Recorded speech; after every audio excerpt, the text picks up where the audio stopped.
Hello and welcome to the first tutorial in a series of tutorials that will cover using GameGuru to create a simple game. This first video will cover using the graphical user interface, or the GUI, which is the screen you can see before you. The tools that we're going to use today are Shape Mode, Level Mode, Stored Level Mode, Blend Mode, Ramp Mode, Paint Texture, Paint Grass, and Test Game.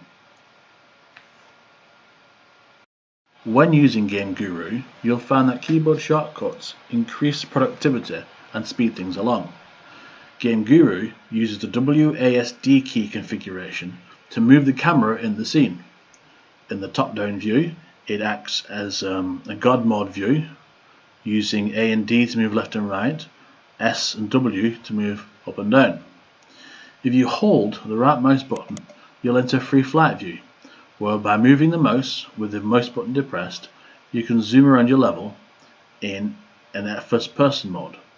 Here, the WASD keys act as movement keys where A and D is strafe, W is move into the scene, and S is move backwards in the scene.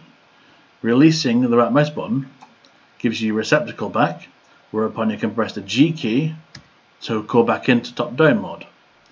The only other important keyboard shortcuts at the moment are the plus key to increase the size of the receptacle and the minus key to decrease the size of the receptacle. There are other keyboard shortcuts, but those will be covered later in the video tutorial series. Now, when creating your first game, you'll find that this flat landscape is wholly unsuitable, as a nice random base often gives the best results. So if you go to File menu and select New Random Level, it will generate a random section of terrain including hills, valleys and flat areas. As you can see, this is a lot of a nicer place to start building than a completely flat level. So if we find a likely looking place to start, for example this flat bit here, we'll start there. Which brings us to two more keyboard shortcuts. If moving in the scene you find it's too slow, hold down Shift to speed up the camera's movement to get to where you want to go. And if you find yourself too far away, the mouse wheel acts as a scroll function to scroll into the scene and out of the scene. Holding Shift also speeds up this process as well.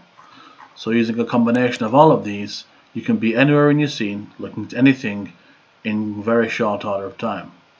I think this is a good place to start building, so this is where we'll start building.